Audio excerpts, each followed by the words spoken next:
सदानन्दाम्भोधिः स्मितरुचिरः पूर्णेन्दुवदन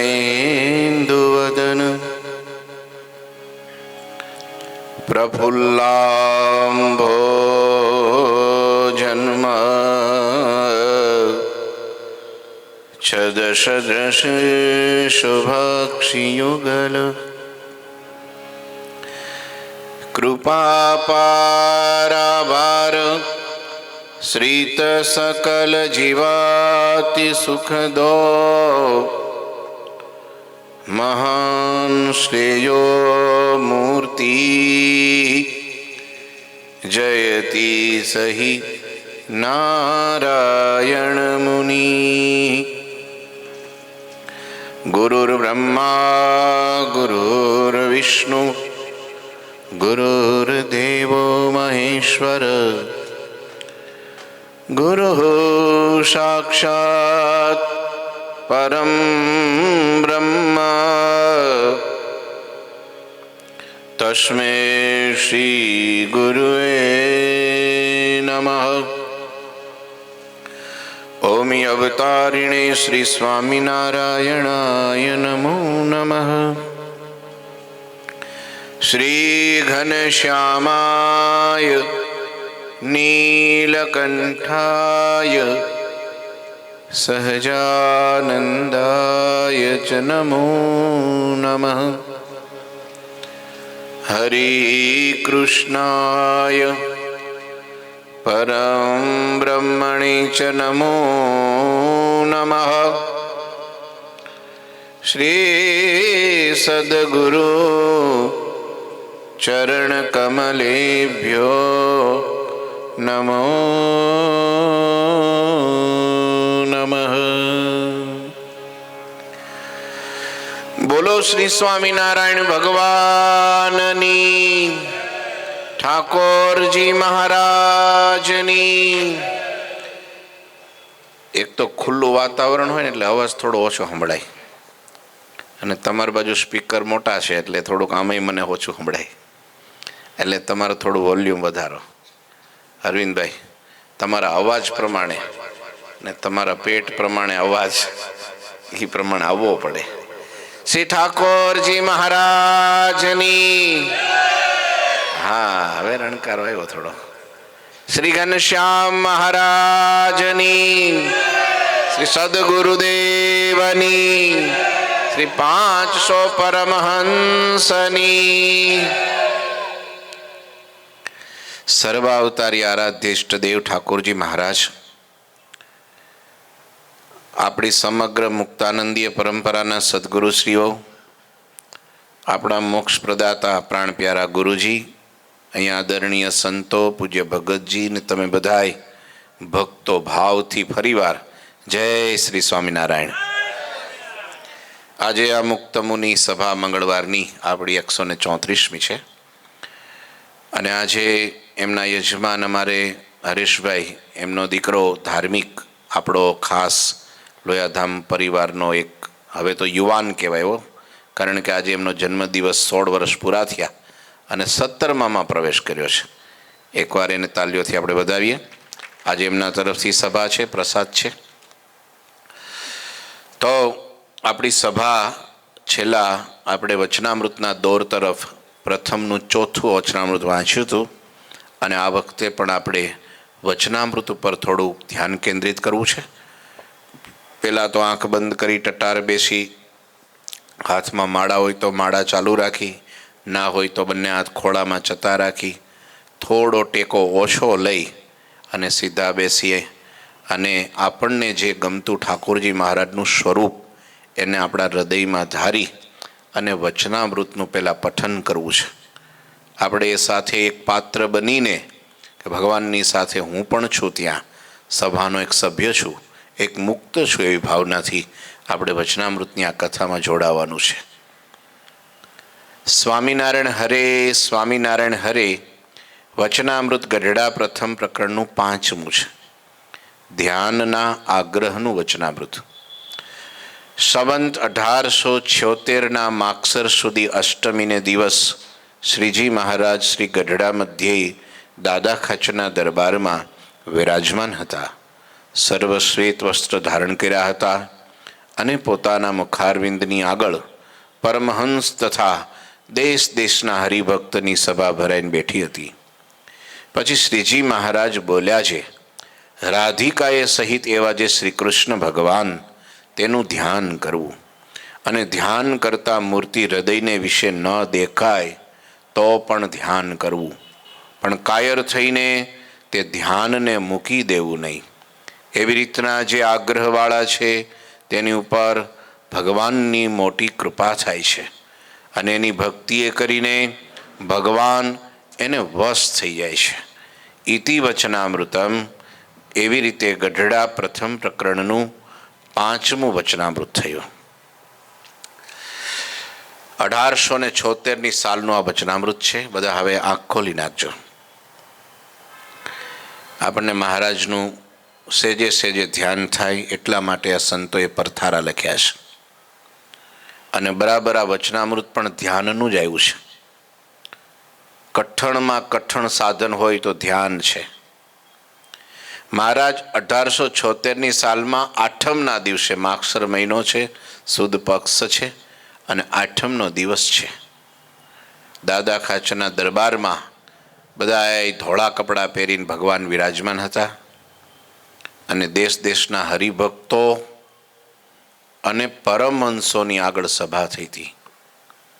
અને એવા સમયમાં ભગવાન પોતે બોલ્યા, કોઈએ પ્રશ્ન નથી પૂછ્યો. મહારાજ કે રાધિકાએ સહિત એવા જે શ્રી કૃષ્ણ ભગવાન એનું ધ્યાન કરવું. આ વચનામૃતનું મથાળું આપણા નંદ સંતોએ બાંધ્યું ધ્યાનના આગ્રહનું. વચનામૃતમાં મહારાજ પ્રથમ શરૂઆત કરી રાધિકાએ સહિત એવા જે શ્રી કૃષ્ણ ભગવાન તેનું ધ્યાન કરવું એવું લખ્યું છે. પણ એ મહત્વનો મુદ્દો નથી. મહત્વનો મુદ્દો આપણા સંતોએ, મહારાજે જે વાક્ય ઉપર ભાર આપ્યો છે એ છે ધ્યાન કરવું. બસ ધ્યાન કરતા મૂર્તિ હૃદયને વિશે ન દેખાય તો પણ ધ્યાન કરવું. ધ્યાન ઉપર ભાર છે.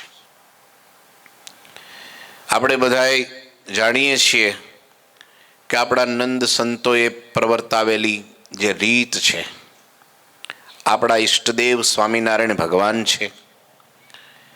આપણે એમને સર્વોપરી સર્વાવતારી કારણના કારણ પરાત્પર પરબ્રહ્મ પુરુષોત્તમ આપણે માનીએ છીએ, જાણીએ છીએ, ઓળખીએ છીએ.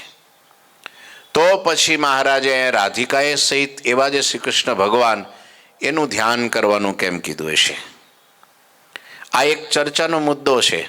સમાજમાં બહુ આ મુદ્દો ચર્ચાય છે.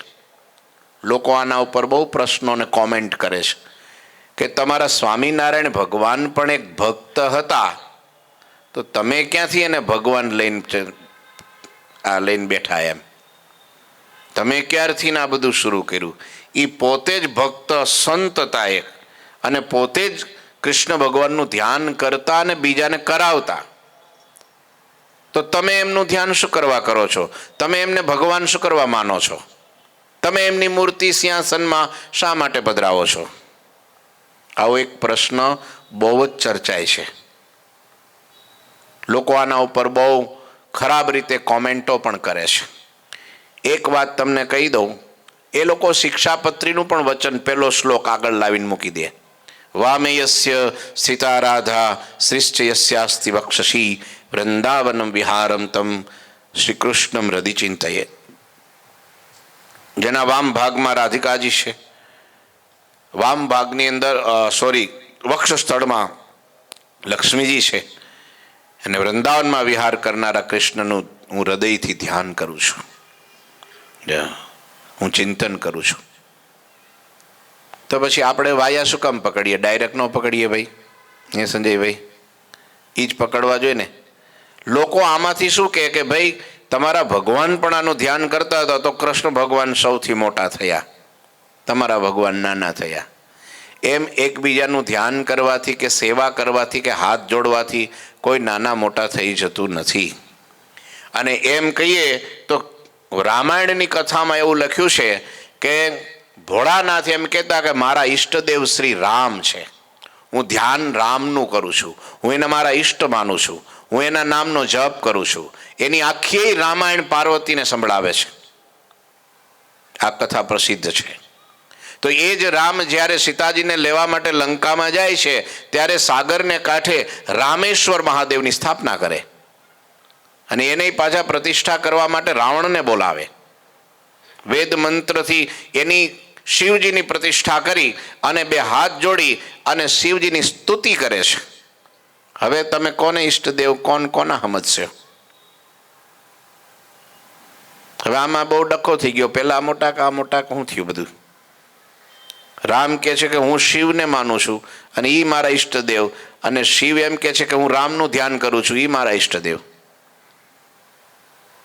પછી શિવ કાંચી ને વિષ્ણુ કાંચી જુદું જ થાય ને. સમજાય તમને? શ્રી કૃષ્ણ ભગવાન જ્યારે વૃંદાવનમાં જ્યારે બહુ ઇન્દ્ર ખીજાણા અને વરસાદની મુશળધાર વર્ષા કરી અને એ વખતે આખું વૃંદાવન મીંડું ડૂબવા, અને એ વખતે ગોવર્ધનને ટચલી આંગળી ઉપર જેને તોડ્યો હતો કૃષ્ણ ભગવાને, એ શ્રી કૃષ્ણ ભગવાન પાછા ગોવર્ધનની પૂજા કરે છે, અન્નકોટ ધરે છે. ત્યારથી તો અન્નકોટ શરૂ થયો. સૌથી પહેલો કૃષ્ણ ભગવાને ગોવર્ધનની આગળ અન્નકોટ ધરીને આરતી કરીને સ્તુતિ પ્રાર્થના કરી કે ભાઈ આ ગોવર્ધનને લઈને આપણી ગૌધન આપણું બધું સુરક્ષિત છે. તો તમે કોને મોટા ગણશો, કૃષ્ણને કે ગોવર્ધનને? એટલે આ એક અજ્ઞાનતા છે, અણસમજણ છે કે ભાઈ આ કોઈને આજે અહીં બેઠા બેઠા હું તમને હાથ જોડું એટલે તમે મોટા ને હું નાનો. હંમેશા હાથ મોટા જોડે. સમજાય? જે બધાઈને મોટા સમજે એ ખરેખર મોટા હોય. જે બધાઈને નાના સમજે, નિમ્ન સમજે, એ સમજવાનું પછી મારે કંઈ અધ્યાહાર કહેવાનું ન હોય. ખ્યાલ આવી ગયો? એટલે એવું નથી. રામચંદ્ર ભગવાન પોતે બ્રહ્મ હતા, છતાંય ગુરુ વશિષ્ઠના આશ્રમમાં એની ચરણ ચંપી કરતા આખી રાત. લ્યો, તો અત્યારે જગતમાં રામના મંદિર છે, વશિષ્ઠનું ક્યાંય નથી. હે ભાઈ, કે વેળું હોય તો મને કયો. કૃષ્ણ ભગવાન જ્યારે ગયા શાંતિપની ઋષિના આશ્રમમાં, આખી રાત એમની ચરણ ચંપી કરતા, લાકડા કાપવા જતા, ગુરુની આજ્ઞામાં રહેતા, હાથ જોડતા, હાજી હાજી કરતા. અને શાંતિપની ઋષિ એની સામે ઊંચા આસનમાં બેસીને એને ઉપદેશ આપતા હતા. તો અત્યારે શાંતિપનીનો એક જ આશ્રમ છે ઉજ્જૈનમાં, અને આખી દુનિયામાં કૃષ્ણના મંદિરો છે. તો શાંતિપનીના હોવા જોઈએ ને. એટલે એવું નથી. મોટા રીત આને કહેવાય શિષ્ટાચાર. શું કહેવાય? બોલો, હુઈ ન જતા. સંભળાય તો છે ને તમને? હા, એમ. આને કહેવાય શિષ્ટાચાર, નમ્રતા, વિવેક, વિશાળતા.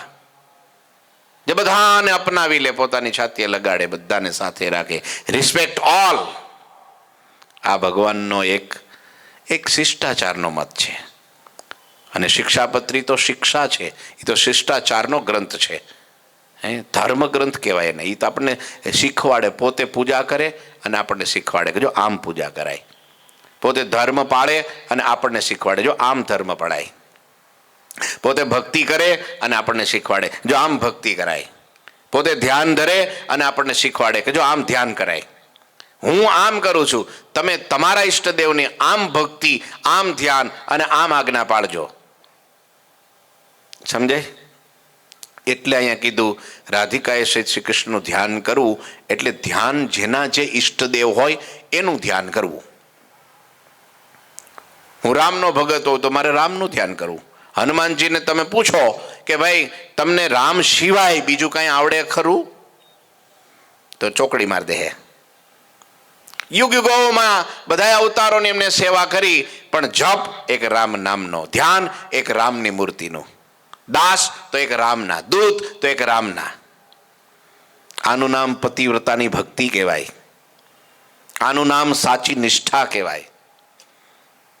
આનું નામ અનન્ય ભાવ કહેવાય. એ શીખવાડે છે મહારાજ. તમારે તો તમારા ઈષ્ટદેવનું ધ્યાન કરવું. આમ કરવા જઈશું તો મહારાજનું બીજું વચનામૃત ખોટું થઈ જાય. કારણ કે મહારાજે લોયાના 11મા વચનામૃતમાં એમ કીધું છે કે પોતાને જે મળ્યું પ્રત્યક્ષ ભગવાનનું સ્વરૂપ એનું જ ધ્યાન કરવું, એને મૂકીને બીજા કોઈનું ધ્યાન ન કરવું. આ વચનામૃતમાં છેલ્લો પોતાને કયું સ્વરૂપ મળ્યું છે, ભાઈ તમને કયું સ્વરૂપ મળ્યું છે, એને મૂકીને ઇતર બીજા કોઈનું ધ્યાન ન કરવું. પોતાને જે મળેલી જે મૂર્તિ એનું જ ધ્યાન કરવું. આ એકદમ મહારાજે ભાર આપીને આ વાત કરી. લ્યો, એને જ નિશ્ચય કહેવાય. એક જ મંત્ર, એક જ મૂર્તિ, એક જ માળા. પણ તમે માળા રાખતા નથી એટલે દર સભામાં ફેરવવી પડે છે અલગ અલગ. આવતી વખતે પાછી બીજી આવશે, ત્રીજી વખતે પાછી ત્રીજી આવશે. પણ હા, તમારે છે લો, ઉપેન્દ્રભાઈને માળા ફરતી નથી. કારણ કે જ્યાં જાય ત્યાં માળા હારે લઈને જાય. એટલે તમે અહીંથી ઉપાડતા નહીં હો. પણ એક માળા તમારે ખિસ્સામાં પોતાની, હા, ખરીદીને લઈને ખિસ્સામાં રાખવી. જેમ મોબાઈલ રાખીએ છીએ ને ડગેડો, એમ માળા રાખવી. જપિયું રાખવું. માળાની જગ્યા બહુ ન હોય તો જપિયું રાખવું, પણ રાખવું કંઈક જેના કારણે આપણે હાલતા ચાલતા નવરા પડીએ એટલે ભજન મંડીએ કરવા. અહીંયા ધ્યાન ઉપરનો આગ્રહ છે. બસ આટલું જ તમારે સમજવાનું. શું? ધ્યાન કરવું છે બસ. તો કે છે ધ્યાન કરતા મૂર્તિ હૃદયમાં નથી દેખાતી. મહારાજ શું કરીએ? લ્યો, કાળું ડિબાંગ જેવું દેખાય છે. ધ્યાન આંખ બંધ કરીને મારું બેટું બીજું જ દેખાય છે. જ્યારે જોવું હોય ભગવાન ત્યારે જ ન દેખાય, બાકી આમ ન જોવું હોય ત્યારે બધું દેખાય. આમ હાલતા ચાલતા કામ કરતા ઘર પરિવાર, હે મુન્યો મુન્યા ને બા કોઈ યાદ ન આવે. સમજે? પણ આંખ બંધ કરો એટલે બોલો બોલો બોલો તરત દેખાય. સારું, જવું પડશે હો જલ્દી. ધ્યાન બહુ કઠણ વસ્તુ છે. અખંડ ભગવાનના સ્વરૂપમાં મનની વૃત્તિ રાખવી એનાથી કઠણ કોઈ સાધન નથી. પેલું વચનામૃત આપણે વાંચ્યું.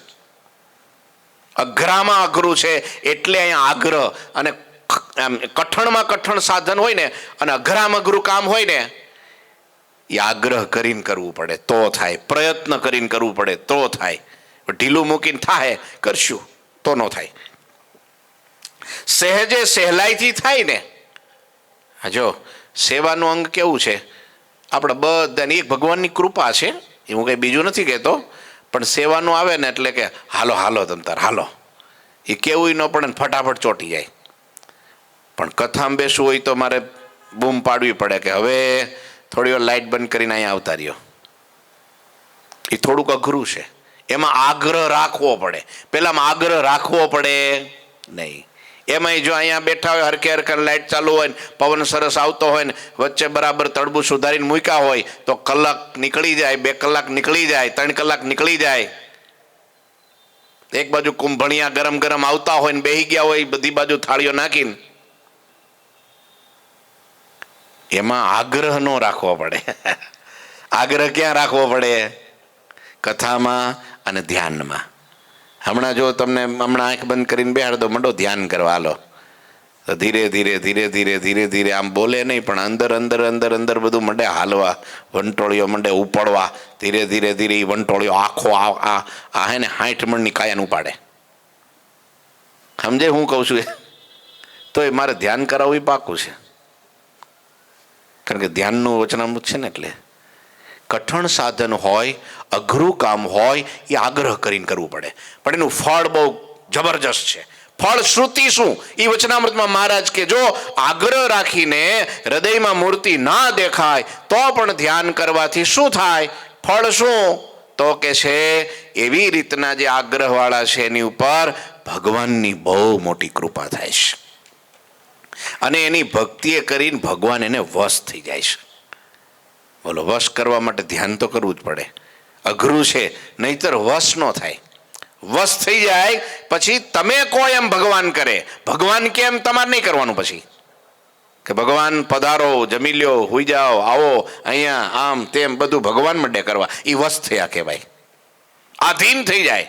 અહમ ભક્ત પરાધીન, આવું ભાગવતમાં લખ્યું છે. હું ભગવાન કે છે મારા ભક્તને આધીન છું. હા, જેમ સુરદાસજી પછી જ્યારે આમ કનૈયાને બોલાવે ને, આહવાન કરે ને, સબસે ઊંચી પ્રેમ સગાઈ, ત્યાં તો ભગવાન આવી જાય, હામે બેહીન મંડે મંજીરા વગાડવા. લ્યો, જ્યાં સુધી કીર્તન ગાન કરે ત્યાં સુધી કનૈયો હામે બેઠો બેઠો સાંભળતો હોય ને મંજીરા વગાડતો હોય. અવસ થઈ ગયા કહેવાય ભગવાન. હે, હનુમાનજી મહારાજ હાથમાં કરતાલ લઈને ધૂન બોલાવે એટલે રામને આવી જ જવું પડે, બોલાવાય ન પડે. જેમ પ્રેમાનંદ સ્વામી ગયા વખતે મેં કીધું ને, કીર્તન ગાન કરે મુક્તાનંદ સ્વામી જ્યારે પ્રથમ વચનામૃતનો પ્રારંભ, ગંગોત્રી, વચનામૃતની ગંગોત્રી એટલે આદિ ગુરુદેવ સ્વામી શ્રી મુક્તાનંદ સ્વામી. અને એ જ્યારે એકલા ધર્મશાળાની અંદર પોતાના શિષ્ય આધારાનંદ સ્વામીની સાથે કીર્તન આરાધના કરતા હોય ત્યારે ભગવાન બેઠા છે ઠેઠ અક્ષર ઓરડીના ચોકમાં, ઢોલિયો ઢાળીને હૂતા છે, આડે પડખે થયા છે, આંખ બંધ કરી છે, છતાંય ભગવાનની આંખ ખુલી ગઈ અને દોડતા ત્યાં જઈ સ્વામીની બાજુમાં જઈને બેસી ગયા કે સ્વામી, તમે આગ્રહ રાખીને કઠણમાં કઠણ સાધન કરી રહ્યો છો, એટલા માટે હું તમને વશ છું, તમારી સામે આવીને બેઠો છું. ભગવાન એને વશ થઈ જાય છે, ભગવાન એને આધીન થઈ જાય છે. એટલે અહીંયા કીધું ભગવાન એની ઉપર કૃપાનો કળશ ઢોળી દેશે. એટલે વધારે આપણે ધ્યાન કરવાનું. હું તો કહું આખો દિવસ નહીં, પણ સવાર સાંજ થોડું થોડું ધ્યાન તો. હા, પણ ધ્યાન કરતા પહેલાં ધ્યાન રાખવું બહુ જરૂરી છે. પહેલાં ધ્યાન રાખવું પડે ને પછી ધ્યાન કરવું પડે. સમજ્યા? પહેલાં તો આપણે આપણું પોતાનું ધ્યાન રાખવું પડે કે હું કઈ સ્થિતિમાં છું, કયા સ્થાનમાં છું, કોની હારે છું. પછી તમે ગમે ત્યાં એકદમ બરાબર થાકી પાકીને કોક ત્યાંથી કંટાળીને આવ્યા હો પછી કે આવો ધ્યાન કરવા બેહું તો એ ધ્યાન થતું હશે કોઈ દાડો? ન થાય કોઈ દી, ક્યારેય ન થાય. એ વંટોળિયો જ ઉપડે સીધો, હેરાન થઈ જાય. એટલે મહારાજ કીધું જ્યારે તમારું ચિત્ત શાંત ના હોય, ઇન્દ્રિયોની ધારા શાંત ના હોય, ત્યારે કદી ભગવાનનું ધ્યાન ન કરવું. જ્યારે ભૂંડા ઘાટ સંકલ્પો હૃદયમાં ઉઠતા હોય ત્યારે કદી ધ્યાન ન કરવું. ધ્યાન તો શ્રેષ્ઠમાં શ્રેષ્ઠ સમય ધ્યાન માટેનો એટલે સવારનો સમય છે. એના માટે વહેલું જાગવું પડે, અને વહેલું જાગવા માટે પ્રીતમ ભગત વહેલા હોવું પડે. વહેલા હુએ નહીં, વહેલા કોઈ દી જાગે. હા, વહેલા ઉઠે. જે શું કહે છે કે એક બહુ સરસ મજાનો દોહો છે. હા, વહેલા સુવે જે નર, વહેલા ઉઠે વીર, બળ બુદ્ધિ ને વિદ્યા વધે, સુખમાં રહે શરીર. હા, બુદ્ધિ અત્યારે બધી કુંઠિત થઈ ગઈ છે. હા, યાદ જ નથી રહેતું છોકરાને. બોલે કે મેં કીધું બહુ વાંચવું પડેલા, પણ સ્વામી કેટલુંક વાંચવું, યાદ જ નથી રહેતું કે મારું બેટું વાત યાદ જ નથી રહેતું. કારણ કે અશાંત મન હોય, ઉજાગરા હથેકના હોય, અને કેટલું ન ખાવાનું ખાધું હોય, પછી મન, આપણી બુદ્ધિ, આપણું અંતઃકરણ, ઇન્દ્રિયો બધું વિહવળ થઈ ગયું હોય, પછી એકાગ્રતા તૂટી જાય, ભગવાનની મૂર્તિનું ધ્યાન ન થાય. ધ્યાન બહુ જરૂરી છે. મહારાજે કાર્યાણીના 10મા વચનામૃતમાં એમ કીધું કે કારણ શરીર. આમાં કારણ શરીર કોને કોને ખબર છે? કારણ શરીર એટલે શું? એક તો શરીર કેટલા છે કોને ખબર છે? કારણ શરીર, શરીર કેટલા છે? 3 શરીર છે. યાદ રાખજો બધાય. અત્યારે તો મન સ્થિર છે ને, કે બીજે નથી ને, તો યાદ રહે. સરસ. કયા કયા? સૌથી પહેલું સ્થૂળ શરીર, એટલે આ દેખાય, અરીસા સામે ઉભા રહ્યો અને જે દેખાય એને સ્થૂળ શરીર કહેવાય. સૂક્ષ્મ શરીર બીજું, એ શરીર અંદરનું છે. 10 ઇન્દ્રિયો, 4 અંતકરણ અને 5 પ્રાણ, આ 19 તત્વનું સૂક્ષ્મ શરીર છે. 5 ભૂતનું સ્થૂળ શરીર છે, પૃથ્વી, જળ, તેજ, વાયુ ને આકાશ. 10 ઇન્દ્રિયો, 5 જ્ઞાનેન્દ્રિય અને 5 કર્મેન્દ્રિય. 10 ઇન્દ્રિયો અને 4 અંતકરણ, મન, બુદ્ધિ, ચિત્ત ને અહંકાર, અને 5 પ્રાણ, પાન, અપાન, વ્યાન, સમાન ને ઉદાન. આ 19 તત્વનું સૂક્ષ્મ શરીર છે. આ શરીરની અંદર છે. અને ત્રીજું શરીર છે એ કારણ શરીર છે.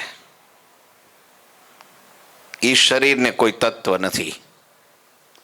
હા, પણ બધાય તત્વને પ્રગટાવવાની તાકાત છે એનામાં. કે છે એના જીભમાં છે ને એ કંઈ હાડકું નથી, પણ એ બધાય હાડકા ભંગવી નાખવાની શક્તિ જીભમાં છે. એમ કારણ શરીર છે એ બીજ છે. બીજ કારણ એટલે ઈચ્છા, વાસના. અંદર જે આપણી જે કાંઈ મનોરથ જે કાંઈ જાગે છે, આમ કરવું, આવું કરવું, આની સાથે આ બીજું ત્રીજું, જે કાંઈ સંકલ્પ વિકલ્પ, એ કારણ શરીરના ભાવ છે બધા. એ કારણ શરીર વજ્રસાર છે. વજ્રસાર કોઈ દી તૂટે નહીં. અને જ્યાં સુધી કારણ શરીર છે ત્યાં સુધી જન્મ મરણ છે, લખ 84 છે. આ દુઃખ દરિયો જે આજે જે મૃત્યુલોક, એમાં વારંવાર જન્મ ને મૃત્યુમાં ઘૂમ્યા કરે છે જીવ, કારણ શરીરના કારણે. વાસનામય દેહ એનું નામ કારણ શરીર છે. એ જ્યાં સુધી તૂટે નહીં ત્યાં સુધી ભગવાનમાં જોડાવાય નહીં, ધ્યાન થાય નહીં, અને ભગવાન સુધી કોઈ દી પહોંચાય નહીં, છેલ્લો જન્મ થાય નહીં.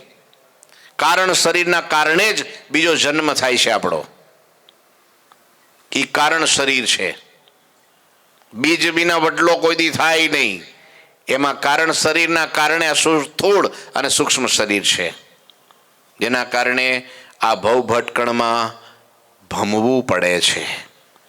એ કારણ શરીરને તોડવા માટે એવું વજ્રસાર પડ લાગી ગયું છે. એને તોડવા માટે મહારાજે કાર્યાણીના 10મામાં એમ કીધું કે ભગવાનની મૂર્તિનું ધ્યાન કરે તો કારણ શરીર તૂટી જાય. આંબલીઓ જો, આંબલીઓ કચુકો, એનું ઉપર કાળું પડ હોય.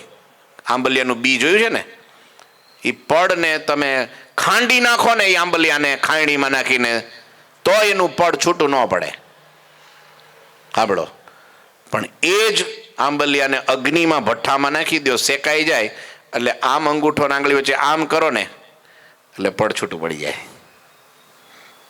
આ કારણ શરીર જીવ સાથે એવું વળગીને રહ્યું છે, ચોંટી ગયું છે, કોઈ દી તૂટે નહીં.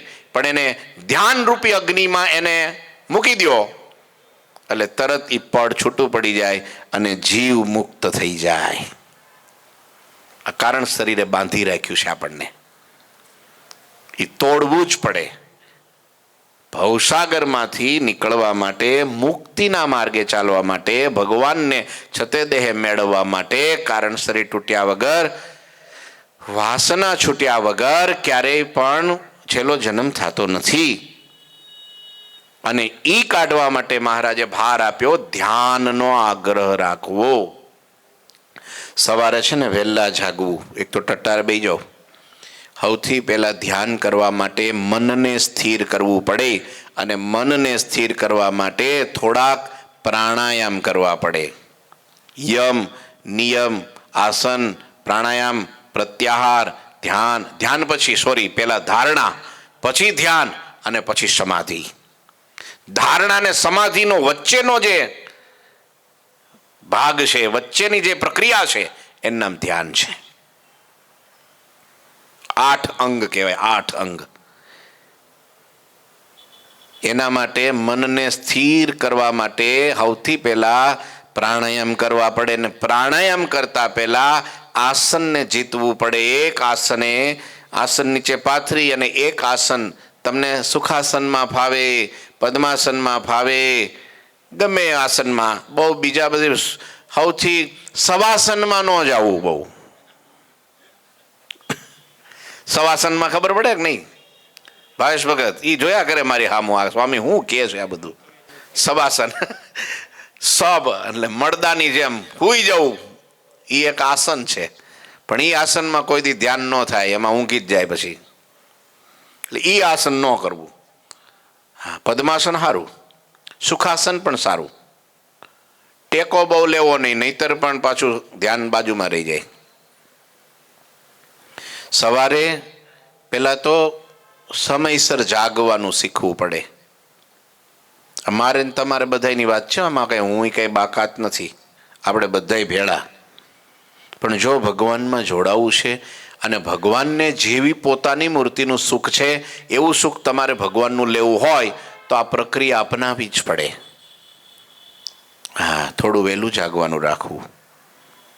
અને સવારનો બ્રાહ્મ મુહૂર્ત જેને કહેવાય, શ્રેષ્ઠમાં શ્રેષ્ઠ, પવિત્રમાં પવિત્ર અને ભજનમાં જોડાવા માટે શાંતમાં શાંત એમ કહેવાય સમય, તો એ બ્રાહ્મ મુહૂર્તનો, એટલે એને બ્રાહ્મ મુહૂર્ત કહેવામાં આવે છે. સૂર્ય ઉગ્યા પછી નહીં, 6, 6:30 પહેલા, 3, 3:30 થી 6:30 સુધીનો સમય એ બ્રહ્મ મુહૂર્ત કહેવાય છે.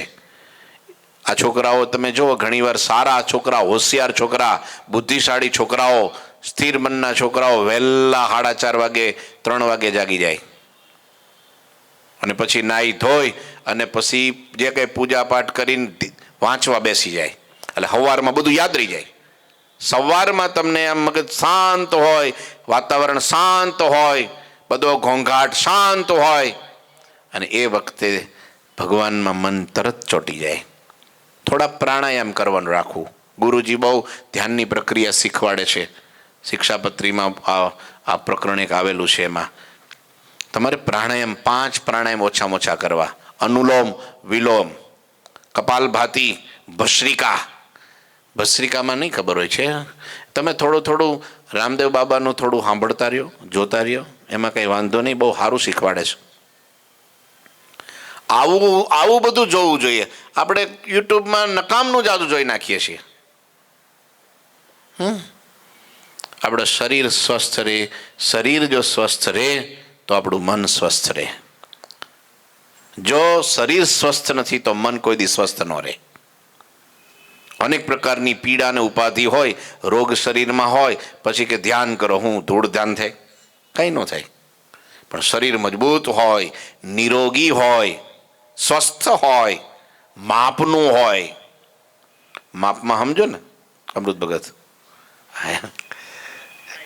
હા, થોડો વચ્ચે વચ્ચે આનંદ કરતો જાઉં છું, એટલે કોઈ માથે ન ઓઢી લેવો, જોજો પાછા. પછી અમુક બાજુવાળાને જોવે, પાછી એ પોતાનું ન જોવે, એને મોટો ફાંદો નીકળી ગયો હોય, એ કાંઈ નહીં, આજુબાજુમાં તરત નજર નાખે, હા એની ઉપર, આ એની ઉપર. સમજ્યા?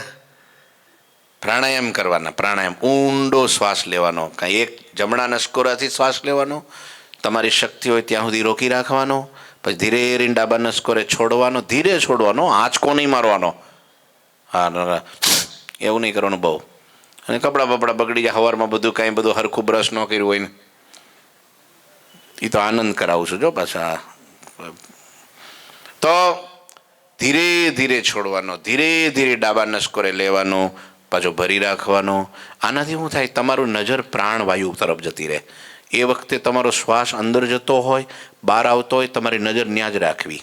ભલે ભગવાનમાં નો રહે કાંઈ નહીં, પણ શ્વાસ ધીરે ધીરે તમારા ગળામાંથી ઘસાતો અંદર જાય છે, ફેફસામાં જાય છે, ઉદરમાં જાય છે, ધીરે ધીરે ધીરે બહાર આવે છે, ધ્યાન ત્યાં કેન્દ્રિત કંઠમાં આવે છે, ત્યાંથી પાછું ધીરે નાક દ્વારા બહાર નીકળે છે.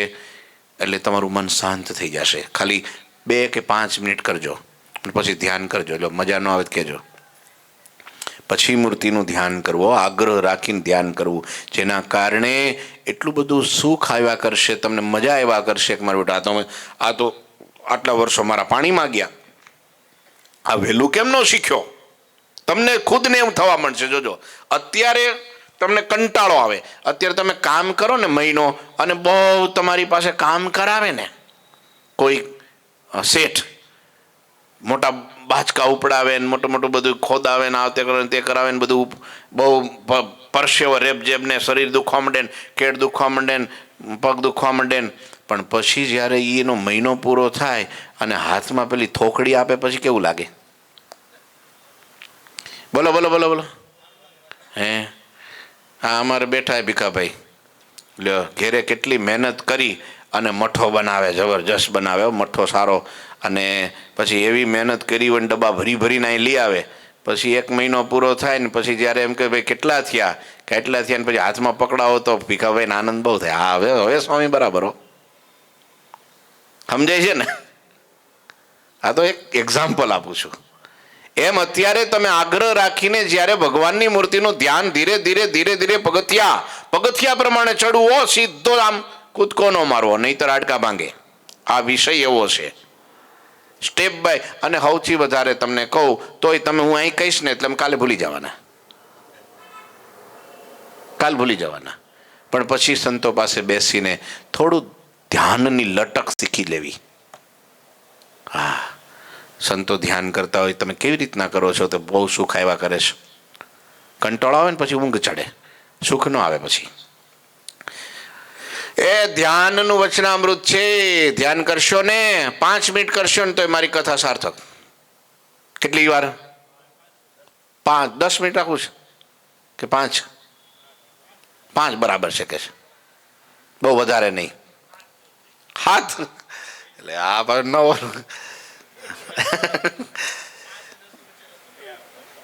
ભગવાનની મૂર્તિમાં જેવું સુખ છે, અનંત કોટી બ્રહ્માંડનું સુખ ભેગું કરો તોય ભગવાનના સુખના એક રૂવાડા જેટલું ન થાય. આ હું નહીં, વચનામૃત એમ કે છે. ભગવાનની મૂર્તિની સુંદરતા એવી છે, અનંત કોટી બ્રહ્માંડનું રૂપ વારી ફેરી નાખી દઈએ તો ભગવાનના રૂપના એક રૂવાડા જેટલું ન થાય. ભગવાનનું તેજ એવું છે, ભગવાનનો આનંદ એવો છે, ભગવાનનું ધામ એવું છે. ભગવાન સ્વયં સુખમય, આનંદમય. હા, ભગવાન પોતે સચ્ચિદાનંદ રૂપ છે. મહિમા સમજીએ ને ત્યાર પછી ધ્યાન થાય. એક દ્રષ્ટાંત વારંવાર આપું છું. મુંબઈની ટ્રેનમાં તમે ચડ્યા હો, બહુ ભીડ હોય હો, એ પડ્યોક પડશે. ભૂખ્યા ને તરસ્યા હો, નાખી ખીચો ખીચ ટ્રેન ભરી હોય, ઊભા રહ્યા હોય, પેટ ભીહાતું હોય, પગ કચડાતા હોય, પરસેવે રેબઝેબ હો, અને તમારા હાથમાં 1 કરોડ રૂપિયાની બેગ હોય તો ગમે એટલી તકલીફ પડતી હોય તો એ મન ક્યાં હોય? બોલો બોલો બોલો, શું કરવા? માલ છે ત્યાં મન છે. એમ જો આનો માલ મનાઈ જાય તો ધ્યાન કરવું પડે નહીં, થઈ જ જાય. તમે મહિમાથી સેવા કરો ને એ ધ્યાન કહેવાય. લ્યો, આ તમે ભાઈ મારું ખોટું હોય તો કહેજો પાછું. તમે સેવા કરો છો, વાસણ ઉટકો છો, કે રસોઈ બનાવો છો, પીરસો છો, ખુરશી ગોઠવો છો, વાળો છો, પણ તમે મહિમાથી જો કરો છો ને કે મારા મોટા ભાગ્ય છે મને પુરુષોત્તમ નારાયણની, એના સાધુની, એના હરિભક્તોની, એના મંદિરની, આ પાવનકારી આ ભૂમિની મને સેવા મળી છે, તો એનું ધ્યાન માનું છું હું. ગમે તો તાલી પાડજો, પરણે નહીં. એવું ધ્યાન નથી કે ભાઈ એક જગ્યા ઉપર ખૂણામાં આંખ બંધ કરીને બેસી જાઓ તો જ ધ્યાન થાય. એ તો બેઠો હોય ન્યાન, ઉપડી ગયો હોય ક્યાંય. મન જો બીજે છે તો ધ્યાન નથી. અને ગમે તે ત્યાં, ગમે દુનિયામાં તમે ફરો છો, હાલો છો, દોડો છો, કામ કરો છો, પણ મન જો ભગવાનમાં છે તો એ ધ્યાન છે. હું કેવું સર ઉપેન્દ્રભાઈ તમારું? એનું નામ ધ્યાન છે. તમે સંતોની ગાડી ચલાવો છો પણ મહિમાથી ચલાવો છો. મારા મોટા ભાઈ છે કે આ સેવા મને મળી છે, તો એ ધ્યાન જ છે. લ્યો, ભગવાનને અર્થે તમારું ધન, તન અને મન જો ભગવાનમાં જોડાઈને રાખો છો કે આમાં મારું કાંઈ નથી. હા, રાજા જનકની જેવી સ્થિતિઓ. હા, આમાં મારું કાંઈ નથી, આ બધું પરમાત્માનું છે, હું પરમાત્મા, શરીરે મારું નથી, કાંઈ મારું નથી. તેને મહાયોગી કીધા. બોલો, રાજા જનક સંસારી હતા, આખી મિથિલા નગરીનું રાજપાઠ એની પાસે હતું, વ્યવહાર કરતા હતા, છતાંય પણ યોગી કરતા ઊંચી સ્થિતિ હતી. દાદા ખાચર સંસારમાં હતા, સુરા ખાચર સંસારમાં હતા, પણ બધું ભગવાનને અર્થે કરી રાખ્યું હતું, એટલે એની સ્થિતિ કોઈ પરમહંસથી કમ નહોતી. એ ધ્યાની હતા, બધા જ્ઞાની હતા, પરમ વિવેકી હતા. એનું જ નામ વિવેક. જેમાં માલ હોય એ પકડે, વ્યર્થ વસ્તુ પકડે નહીં. તમારે ધ્યાન કરવું છે તો મહિમા સમજો સૌથી પહેલા. હા, સૌથી પહેલા મહારાજે એમ કીધું, ધ્યાન પ્રત્યક્ષ પોતાને જે મળેલી મૂર્તિ એનું ધ્યાન કરવું. હવે એના ઉપર થોડી વાર વાતો કરું. તમને મને ઘડિયાળ આપજો, નહીં તો આજ બધા ધ્યાનમાં બેઠા છે ને, પછી સમયનું ધ્યાન નહીં રહે.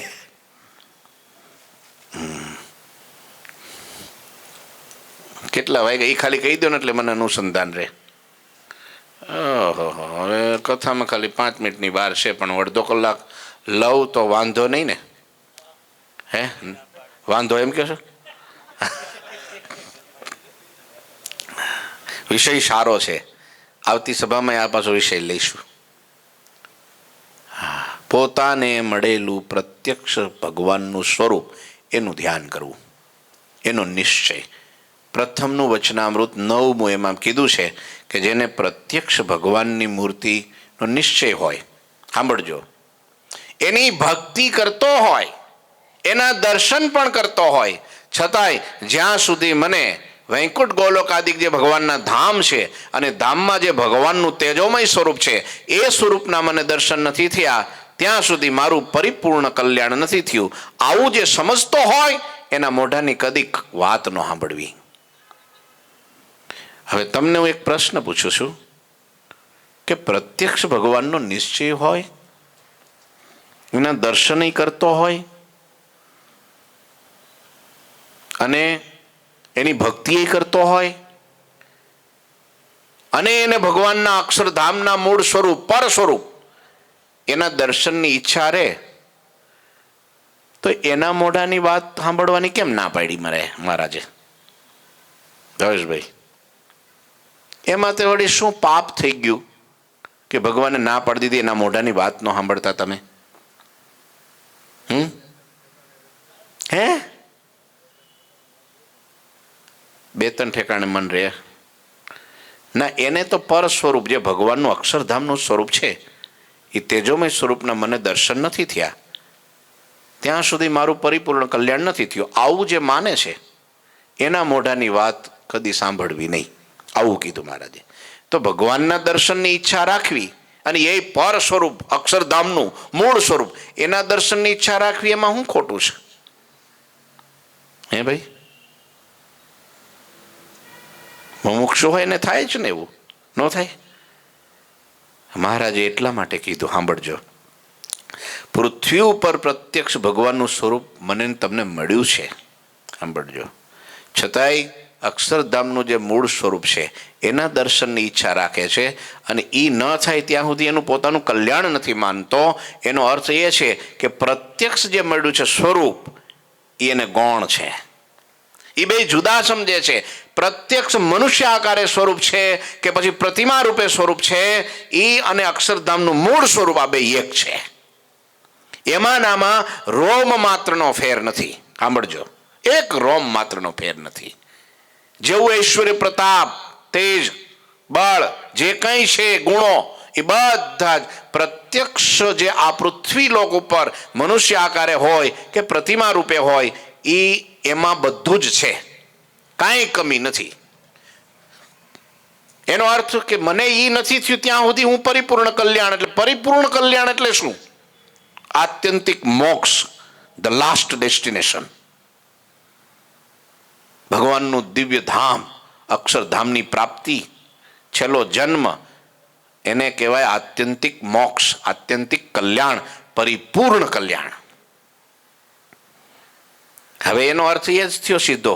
બીજું તમને એક વાત કહું, ભગવાન પૃથ્વી ઉપર હોય ને એટલે એને અધમ ઉદાહરણ કહેવાય, ભગવાન પૃથ્વી ઉપર હોય ને એટલે એને પતિત પાવન કહેવાય, ભગવાન પૃથ્વી ઉપર હોય ને એને સુશીલ કહેવાય. પણ અક્ષરધામમાં હોય તો પતિત પાવન ન કહેવાય, કેમ કે ત્યાં કોઈ પતિત જ નથી, એને અધમ ઉદાહરણ ન કહેવાય, કેમ કે ત્યાં કોઈ અધમ જ નથી, સ્કોપ જ નથી એનો કે ભાઈ ત્યાં કોઈક અધમ હોય અક્ષરધામમાં તો એનો ઉદ્ધાર કરે તો ભગવાનને વિશેષણ લાગે કે આ ભગવાન અધમ ઉદાહરણ છે. તો પૃથ્વી ઉપર મૂર્તિ તો સેમ જ છે, એમાં રોમ માત્રનો ફેર નથી, બધાય ગુણે, બધી કળા, બધા ઐશ્વર્ય સંપન્ન છે. તો પછી પૃથ્વી લોકમાં ભગવાનને અધમ ઉદાહરણ કહેવાય છે, કારણ કે અધમ જાજા અહીંયા, પતિત પાવન કહેવાય કારણ કે પતિત જાજા અહીંયા. તો અક્ષરધામ કરતાંય પણ મારા ને તમારા માટે પ્રત્યક્ષ જે ભગવાનનું સ્વરૂપ મળ્યું છે એ આપણા માટે સુલભ છે અને એ આપણા માટે મહત્વનું છે, એ શ્રેષ્ઠ છે. સાંભળજો, પેલા પર સ્વરૂપ કરતા પણ મહત્વ મહિમા વધારે તમને જે મનુષ્ય આકારે અથવા તો પ્રતિમા સ્વરૂપે જે સ્વરૂપ મળ્યું છે એનું મહત્વ જાજુ છે. અને એ મહત્વ જાજુ પેલા કરતા વધારે છે, છતાંય પણ એને આ ગૌણ સમજે છે, માટે એ જેની પાસે વાત કરશે એને એ ગૌણ કરાવી દે. એટલા માટે ભગવાન કે એના મોઢાની વાત ન સાંભળતા. જો સાંભળશો તો પ્રત્યક્ષ સ્વરૂપ ગૌણ કરાવી દેહો. જે પ્રગટ છે એ જ છે, એવા છે એમ નહીં, એ જ છે. અને એના કરતા આ તો અધમ ઉદાહરણ છે. પતિત પાવન છે, સુશીલ છે. સુશીલ એટલે શું? સુશીલ એટલે શું? નાનામાં નાના માણસને પણ પોતાની બાહે લગાડીને એમને પ્રેમ આપે છે. મોટાને જ પકડે છે એવું નહીં, નાનામાં નાના જીવ સાથે એની સરખા થઈ એને લાડ લડાવે છે ને સુખ આપે છે, એટલે એ સુશીલ છે. અક્ષરધામમાં તો એક સ્કોપ જ નથી, કારણ કે ત્યાં કોઈ નાનું જ નથી. હે મદ સાધર્મ્ય માગતા, મારા સમાન ભગવાનના મુક્તો છે. ભગવાન એમ કે ત્યાં બધા મહાન જ છે, ત્યાં કોઈ નાનું જ નથી. તો ત્યાં કેવી રીતના સુશીલ કહેવા? અને અહીંયા તો એક નાનામાં નાનો જીવ હોય ને એને પણ ભગવાન સામે ચાલીને દોડીને એની પાસે જાય, એને તમામ પ્રકારની મનોકામના પૂર્ણ કરે. લ્યો, હવે એટલું મોટું મહત્વ પ્રગટ પ્રત્યક્ષ ભગવાનનું છે, એને આ વ્યક્તિએ ગૌણ ગણી અને પર સ્વરૂપના દર્શનની લાલસા રાખે છે, માટે આને ગૌણ કરે છે. મોટો દોષ, અને એના કારણે એના મોઢાની વાત ન સાંભળવી. લ્યો, અને પાછું એમ કીધું પ્રત્યક્ષ સ્વરૂપને મૂકીને બીજી ઈચ્છા રાખે છે. હા, એના મોઢાની વાત ન સાંભળવી. પ્રત્યક્ષ સ્વરૂપ મને તમને જે આપણી ગુરુ પરંપરામાં મળ્યા છે, ઠાકોરજી મહારાજ છે.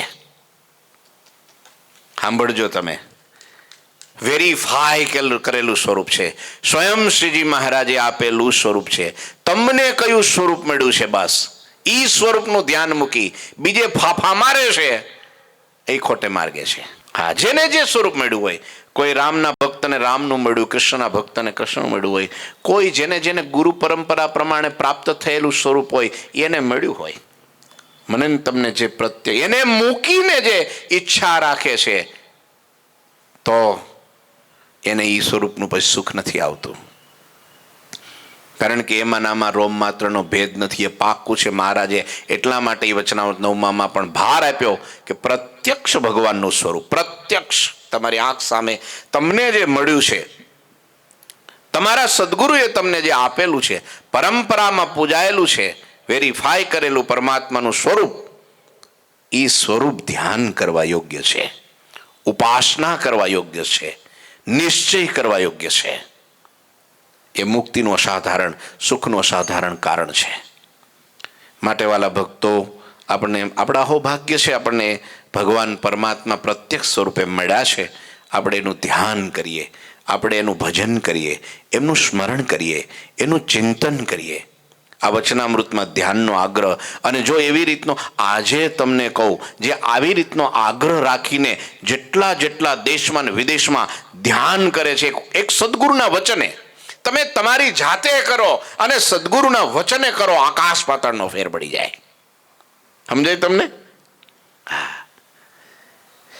જ્યારથી ગુરુજીએ કીધું, આમ તો અમે મારો જન્મથી પહેલાથી જ એ સ્વરૂપ પૂજાતું આવે છે. ગુરુજી રાત દિવસ એમની સેવા આખરી ગુરુ પરંપરામાંથી પૂજાતું આવે છે. પણ ગુરુજીએ જે ભક્તોને કીધું કે આ ઠાકોરજી મહારાજને રાખજો, ઠાકોરજી મહારાજનું ધ્યાન કરજો, ઠાકોરજી મહારાજની ભક્તિ કરજો, સ્મરણ કરજો, મહારાજ તમને વશ થાય. અને આજે સેંકડો હરિભક્તોને દર્શન આપે છે. બોલો, એની ઈચ્છાઓ પૂરી કરે છે. એને સપનામાં આવીને મહારાજ કહી જાય છે, એની હાથો હાથ સેવાને અંગીકાર કરી લે છે. બોલો, ગુરુજી ન કીધું કે હારું વિદેશમાં આવા દાખલા બહુ જાજા બને છે, દેશમાં કેમ એવું બનતું નથી? કે દેશમાં હજી સમજાણું નથી, હજી એ ઘેડ પડતી નથી, હજી શંકા કુશંકા રહે છે કે હારું આ છોડીને પાછું આ પકડશું તો હારું કંઈક ખોટું નહીં થઈ જાય ને, હારું કંઈક બગડી નહીં જાય ને, હારું કંઈક ઊંધે રસ્તે પાટે ગાડીને આ બીકમાં ને બીકમાં રહી જાય. પછી કેવું થઈ જાય કે નહીં ધોબીનો કૂતનો ઘાટનો નહીં વાટનો, બે બાજુનો નહીં, આ બાજુનો નહીં, આ બાજુનો એક પકડી રાખે સદગુરુના વચને, એને આજ પણ ઠાકોરજીના પરચા થાય છે. કળિયુગમાં થાય છે, સાક્ષાત્કાર થાય છે, સાક્ષાત્કાર. અમારે ભજન સ્વામી છે, અને જ્યારથી ગુરુજીએ કીધું ઠાકોરજીનું ધ્યાન કરજો, તે ધ્યાન કરવા લાગ્યા ને તો એક દિવસ એને સૂતા, કંડારીમાં બનેલી સત્ય ઘટના, કંડારીમાં એ ધર્મશાળામાં સંત આશ્રમમાં સૂતા હતા અને ઠાકોરજીનું સિંહાસન છે પાછળ, અને ત્યાં ઠાકોરજીને પોઢાડ્યા હતા. તે પછી આમને હુતા હુતા કંઈ ખબર નહીં સપનું આવ્યું કે ગમે તે, એને એમ થયું કે ઠાકોરજી તમે મહારાજ આમને મુઠ્ઠી વાળીને આમ હાથ આમ રાખો છો, ત્યાં તમારો હાથ દુખી નથી જતો? હું થોડી વાર રાખું તોય મને આમ થઈએ કે હવે ખુલ્લું કરો તો સારું, ખુલ્લું કરો તો સારું. તો આમનમ રાખો અખંડ, તો આ તમારી આંગળીઓ ઝઘડાઈ જાય, આ કાંડું દુખવા માંડે, કુણી દુખવા માંડે, કે મહારાજ થોડુંક આમ કરો ને. તો ઠાકોરજીએ ન્યાથી રાત લાંબો કરી એની સામે કે જો આંખ ખોલ, મારો હાથ ખુલ્લો જો.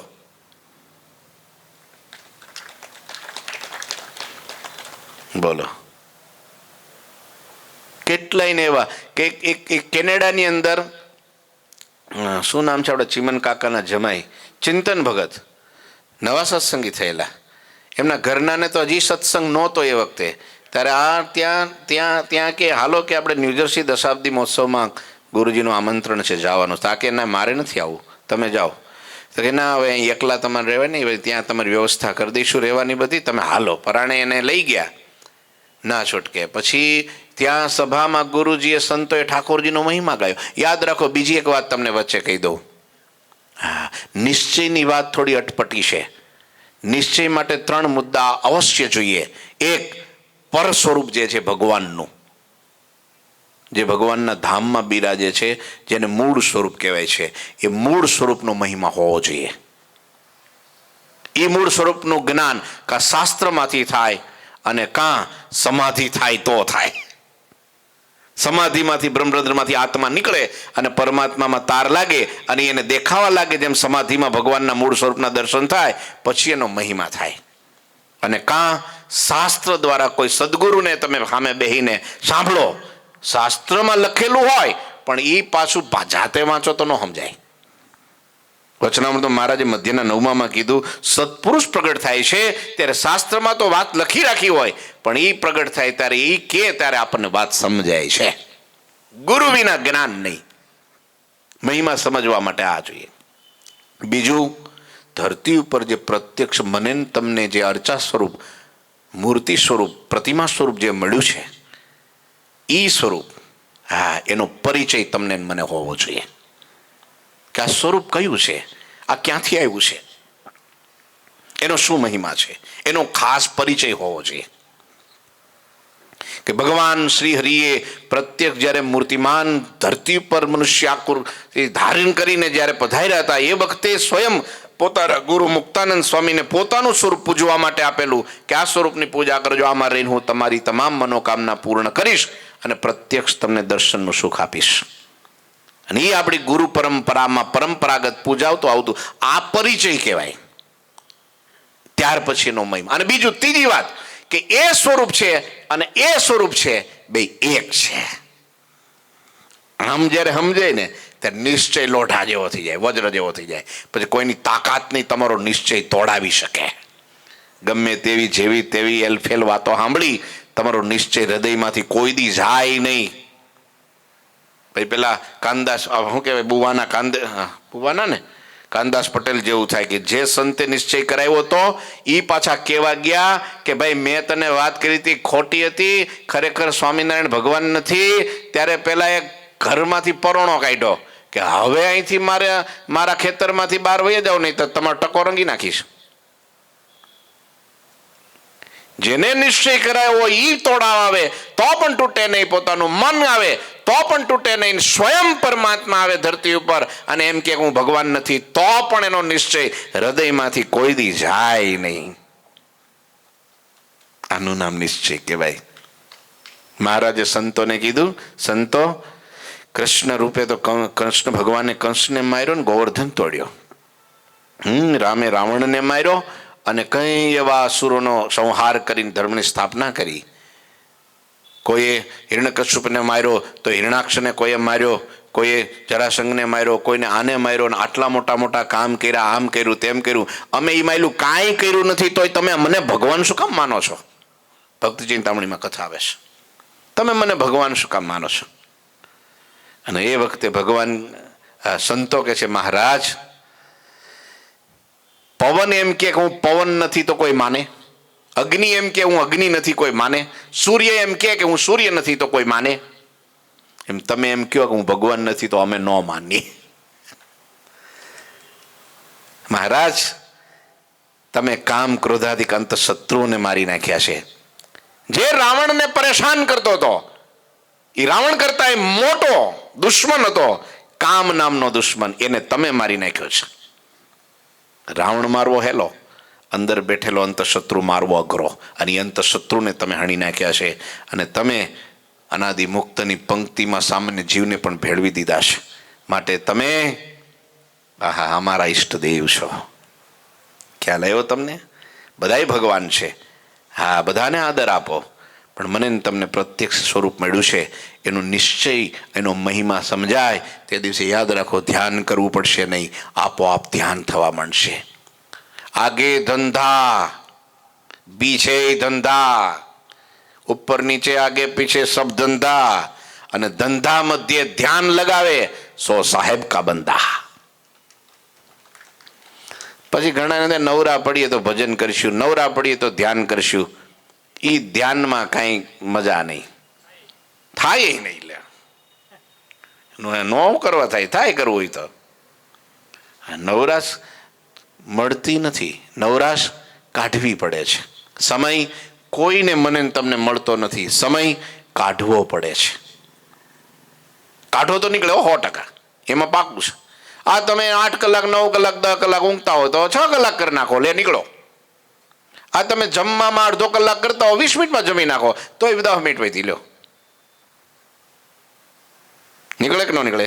ઘણા નાવા જાય 1.5 કલાકે નીકળે, બાથરૂમમાં કોણ જાણે, હું ખબર નહીં. હા, પોણો કલાક બાથરૂમમાં. હા, નળને આમ જોયા કરે, ખોલું કે ન ખોલું,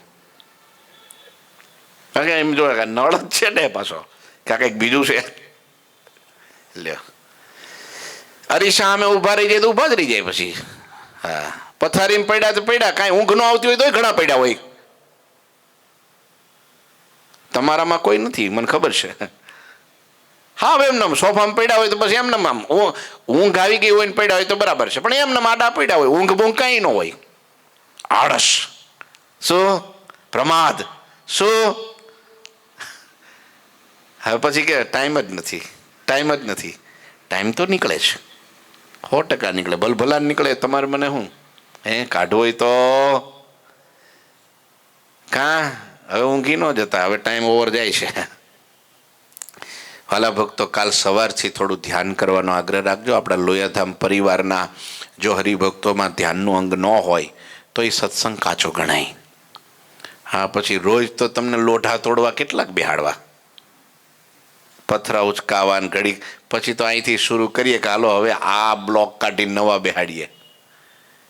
એ કાંઈ આપણું કામ નથી. આ બધું કરવા પાછળનું કારણ એટલું છે, યાદ રાખો વાલા ભક્તો, ભગવાનમાં જોડાવું, ભગવાનની મૂર્તિમાં સ્થિર થવું. થોડાક વહેલા આવો અને ભગવાનની સામે પલાઠી વાળીને બેસો. આ અંગ સાચું અંગ કહેવાય.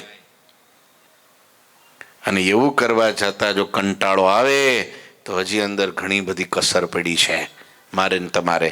તમે જ્યારે ભજનમાં બેસો ને તરત ભગવાનમાં જોડાઈ જવાય તો તમે રાઈટ રસ્તા ઉપર છો. ઘણા તમારે કેવું થાય ખબર, મને આશ્ચર્ય એ લાગે કે બરાબર આમ બેઠા હોય, વાતોચીતો કરતા હોય, હાલતા ચાલતા બધું હોય, પણ જેવું આપણે એમ થાય કે 6:30 વાગ્યા, હાલો ધૂનનો ટાઈમ થયો કે લ્યો તો હું થોડું કામ પતાવતો હોઉં. અરે તમારી ભલી થાય. ભજન ટાઈમે, ધ્યાન ટાઈમે, ભક્તિ ટાઈમે, નિત્ય નિયમ ટાઈમે કામ નીકળે તો આપણું કેટલું બધું કાચું કામ કહેવાય, કેટલું બધું કાચું કહેવાય. હે હા, માણસ નિત્ય નિયમમાં તો સેવાય ઓછી કરી નાખે.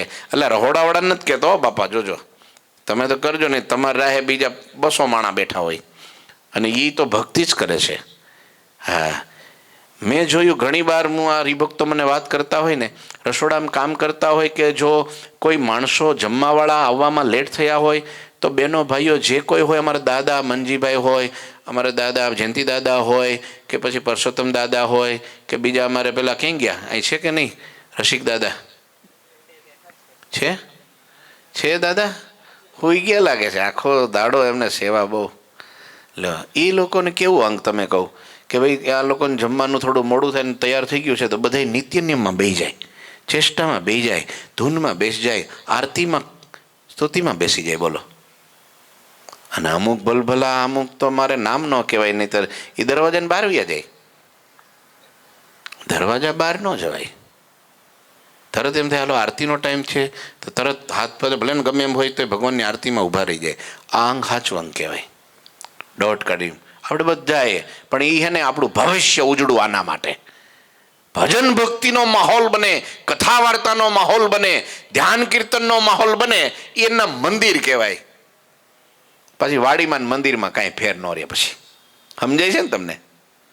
એટલે અહીંયા તમે બધા ભક્તો જે કોઈ આવો, યુવાનો તમને ખાસ હું વિનંતી કરું છું, માહોલ બનાવો. બસ હું એકલાથી નહીં બને, 4 સંતોથી નહીં બને, અને ભગતજીથી મારાથી નહીં બને, આપણે બધાથી. મને ખબર છે અહીંયા અમારે ઘનશ્યામ ભગત આવે છે, આ અમારે અમિત ભગત છે, બીજા ભક્તો છે, આવે એટલે તરત નવરા પડે ને તો તરત જ પ્રદક્ષિણા ચાલુ કરી દે.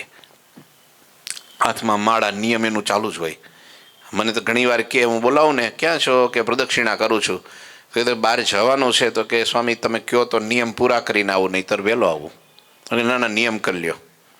સવારે કેટલાય હરિભક્તો આવે, સાહેબ ભગતજી પાસે આવીને ખુરશી નાખીને બેસી જાય, કથા ચાલતી હોય, ભગતજી વાંચતા હોય લીલા ચરિત્રના ગ્રંથો, અને બધા સાંભળતા હોય. એ મંદિરનો માહોલ કેવો બને ભાઈ! કોઈ પાપી જીવ આવી જાય ને એના પણ એને પાપ બળીને ભસ્મ થઈ જાય, ચોખ્ખો થઈ જાય જીવ, અને એમ ભાવ થઈ જાય આ બહુ સારા ભક્તો છે. લ્યો તો કલ્યાણ એનું આમ જ કલ્યાણ થાય દાદા જીવના. પાંદડે પાંદડે એમ તમ થાય થોડું. એટલે હવેથી ભક્તો તમે બધા એવા જ છો, પણ છતાંય આપણે માહોલ એવો બનાવવો છે. ભલે થોડા, પણ અંગ એવા પાકા હોય ધ્યાનના ને ભજનના, કીર્તનના. હા ભગવાન. અને ઘણીવાર છે ને કીર્તનમાં, આ છેલ્લી નાની વાત કહી દો, ખાલી ટકોર. મને હમણાં ટકોર કરવાની આદત બહુ પડી ગઈ છે. તમને ગમે છે જ ખરું ને? હે? હા તો વાંધો નહીં. ઘણીવાર આપણે નિત્ય નિયમમાં બેઠા હોય, પણ પછી આપણું ચિત્ત ને મન ને દ્રષ્ટિ બીજે હોય. મહારાજ કે એને કેવો ગણવો? ખિસકોલી જેવો. ખિસકોલી બોલતી હોય ને પૂંછડું ઊંચું કરે, એમાં ભગવાન સામે સ્તુતિ કરતો હોય અને આંખો બીજે ચકડવકડ થતી હોય. હા હા, મહારાજ કે સાધુ દાવો છે, નહીંતર આની ઉપર મોટો દંડ થાય. આવું લખ્યું છે વચનામૃતમાં, કે સાધુ દાવો છે એટલે અમે બીજો કંઈ દંડ નથી કરી શકતા. બાકી હે જો નહીંતર રાજાની રીત રાખીએ તો આનું તાડન કરવું પડે. હા, માથે ટપલી મારીને બહાર દઈએ, પણ એવું તો અમારાથી થાય નહીં. મહારાજ કે લ્યો, એવું તો આપણે કરાય નહીં ભાઈ. અહીં કંઈ થોડો કંઈ ખોપો પાડી દેવો છે. પણ ધીરે ધીરે ધીરે ધીરે ધ્યાનનું અંગ. આજથી સવારે પૂજામાં 2 મિનિટ, ખાલી 2 મિનિટ. વડીલો, યુવાનો, બાળકો, બધાય બહેનો ભાઈઓ, સવારે ખાલી પૂજામાં 2 મિનિટ મહારાજનું ધ્યાન કોણ કરશે? હું તો કરીશ. ચાલો, આ કથા 1 કલાકની, 1.5 કલાકની કથા, ખાલી 2 મિનિટ ધ્યાન કરશો ને તો એ કથા સાર્થક. બસ હો. તો આ થયું ધ્યાનનું વચનામૃત. આના ઉપર તો જેટલું વાતો કરી, ક્યારે આવતી કથામાં 2-3 દ્રષ્ટાંતો મને યાદ આવ્યા છે ધ્યાનના, પણ એ આવતી સભામાં તમને કરીશ. બોલો ઠાકોરજી મહારાજની. અમારે ધાર્મિક ભગતનો જન્મદિવસ છે આજે. ધાર્મિક ભગત નાના ત્યારથી થોડા પીઢ છે, પીઠ જેવા જ લાગે. એની દંડવટ કરવાની રીત હું જોયા કરું, એમની સેવા કરવાની રીત. હું વખાણ નથી કરતો ભાઈ, તો બહુ હરખમાં ન આવી જતો. હા, પણ મને જે દેખાય, હાલો ધૂનનો ટાઈમ થયો કે લ્યો તો હું થોડું કામ પતાવતો હોઉં. અરે તમારી ભલી થાય. ભજન ટાઈમે, ધ્યાન ટાઈમે, ભક્તિ ટાઈમે, નિત્ય નિયમ ટાઈમે કામ નીકળે તો આપણું કેટલું બધું કાચું કામ કહેવાય, કેટલું બધું કાચું કહેવાય. હે હા, માણસ નિત્ય નિયમમાં તો સેવાય ઓછી કરી નાખે. એટલે રહોડાવાળા નથી કહેતો બાપા, જોજો તમે તો કરજો નહીં, તમારા રાહે બીજા 200 માણા બેઠા હોય, અને એ તો ભક્તિ જ કરે છે. હા, મેં જોયું ઘણી વાર, હું આ હરિભક્તો મને વાત કરતા હોય ને, રસોડામાં કામ કરતા હોય, કે જો કોઈ માણસો જમવાવાળા આવવામાં લેટ થયા હોય તો બહેનો ભાઈઓ જે કોઈ હોય, અમારા દાદા મનજીભાઈ હોય, અમારે દાદા જયંતિ દાદા હોય કે પછી પરસોત્તમ દાદા હોય કે બીજા અમારે પેલા ક્યાં ગયા અહીં છે કે નહીં રસિક દાદા છે દાદા હોઈ ગયા લાગે છે આખો દાડો એમને સેવા બહુ લો એ લોકોને કેવું અંગ તમે કહો કે ભાઈ આ લોકોને જમવાનું થોડું મોડું થાય ને તૈયાર થઈ ગયું છે તો બધા નિત્ય નિયમમાં બેસી જાય ચેષ્ટામાં બેસી જાય ધૂનમાં બેસી જાય આરતીમાં સ્તુતિમાં બેસી જાય બોલો અને અમુક ભલભલા અમુક તો મારે નામ ન કહેવાય નહીંતર એ દરવાજાને બહાર વ્યા જાય દરવાજા બહાર ન જવાય તરત એમ થાય હાલો આરતીનો ટાઈમ છે તો તરત હાથ પર ભલે ને ગમે એમ હોય તો ભગવાનની આરતીમાં ઊભા રહી જાય આ અંગ સાચું અંગ કહેવાય દોટ કાઢી આપણે બધાએ પણ એ છે ને આપણું ભવિષ્ય ઉજળું આના માટે ભજન ભક્તિનો માહોલ બને કથા વાર્તાનો માહોલ બને ધ્યાન કીર્તનનો માહોલ બને એના મંદિર કહેવાય પછી વાડીમાં મંદિરમાં કાંઈ ફેર ન રહે પછી સમજાય છે ને તમને એટલે અહીંયા તમે બધા ભક્તો જે કોઈ આવો યુવાનો તમને ખાસ હું વિનંતી કરું છું માહોલ બનાવો બસ હું એકલાથી નહીં બને 4 સંતોથી નહીં બને અને ભગતજીથી મારાથી નહીં બને આપણે બધાથી મને ખબર છે અહીંયા અમારે ઘનશ્યામ ભગત આવે છે આ અમારે અમિત ભગત છે બીજા ભક્તો છે આવે એટલે તરત નવરા પડે ને તો તરત જ પ્રદક્ષિણા ચાલુ કરી દે હાથમાં માળા નિયમ એનું ચાલુ જ હોય મને તો ઘણીવાર કે હું બોલાવું ને ક્યાં છો કે પ્રદક્ષિણા કરું છું કે બહાર જવાનું છે તો કે સ્વામી તમે કહો તો નિયમ પૂરા કરીને આવું નહીંતર વહેલો આવું અને નાના નિયમ કરી લ્યો ખબર કેટલાય હરિભક્તો આવે સાહેબ ભગતજી પાસે આવીને ખુરશી નાખીને બેસી જાય કથા ચાલતી હોય ભગતજી વાંચતા હોય લીલા ચરિત્રના ગ્રંથો અને બધા સાંભળતા હોય એ મંદિરનો માહોલ કેવો બને ભાઈ કોઈ પાપી જીવ આવી જાય ને એના પણ એને પાપ બળીને ભસ્મ થઈ જાય ચોખ્ખો થઈ જાય જીવ અને એમે ભાવ થઈ જાય આ બહુ સારા ભક્તો છે લ્યો તો કલ્યાણ એનું આમ જ કલ્યાણ થાય દાદા જીવના પાંદડે પાંદડે એમ તમ થાય થોડું એટલે હવેથી ભક્તો તમે બધા એવા જ છો પણ છતાંય આપણે માહોલ એવો બનાવવો છે ભલે થોડા પણ અંગ એવા પાકા હોય ધ્યાનના ને ભજનના કીર્તનના હા ભગવાન અને ઘણીવાર છે ને કીર્તનમાં છેલ્લી નાની વાત કહી દો ખાલી ટકોર મને હમણાં ટકોર કરવાની આદત બહુ પડી ગઈ છે તમને ગમે છે જ ખરું ને હે હા તો વાંધો નહીં ઘણીવાર આપણે નિત્ય નિયમમાં બેઠા હોય પણ પછી આપણું ચિત્ત ને મન ને દ્રષ્ટિ બીજે હોય મહારાજ કે એને કેવો ગણવો ખિસકોલી જેવો ખિસકોલી બોલતી હોય ને પૂંછડું ઊંચું કરે એમાં ભગવાન સામે સ્તુતિ કરતો હોય અને આંખો બીજે ચકડવકડ થતી હોય હા હા મહારાજ કે સાધુ દાવો છે નહીંતર આની ઉપર મોટો દંડ થાય આવું લખ્યું છે વચનામૃતમાં કે સાધુ દાવો છે એટલે અમે બીજો કંઈ દંડ નથી કરી શકતા બાકી હે જો નહીંતર રાજાની રીત રાખીએ તો આનું તાડન કરવું પડે હા માથે ટપલી મારીને બહાર દઈએ પણ એવું તો અમારાથી થાય નહીં મહારાજ કે લ્યો એવું તો આપણે કરાય નહીં ભાઈ અહીં કંઈ થોડો કંઈ ખોપો પાડી દેવો છે પણ ધીરે ધીરે ધીરે ધીરે ધ્યાનનું અંગ સવારે આજથી સવારે પૂજામાં 2 મિનિટ ખાલી 2 મિનિટ હો વડીલો યુવાનો બાળકો બધાય બહેનો ભાઈઓ સવારે ખાલી પૂજામાં 2 મિનિટ મહારાજનું ધ્યાન કોણ કરશે હું તો કરીશ ચાલો આ કથા 1 કલાકની 1.5 કલાકની કથા ખાલી 2 મિનિટ ધ્યાન કરશો ને તો એ કથા સાર્થક બસ હો તો આ થયું ધ્યાનનું વચનામૃત આના ઉપર તો જેટલું વાતો કરી ક્યારે આવતી કથામાં 2-3 દ્રષ્ટાંતો મને યાદ આવ્યા છે ધ્યાનના પણ એ આવતી સભામાં તમને કરીશ બોલો ઠાકોરજી મહારાજની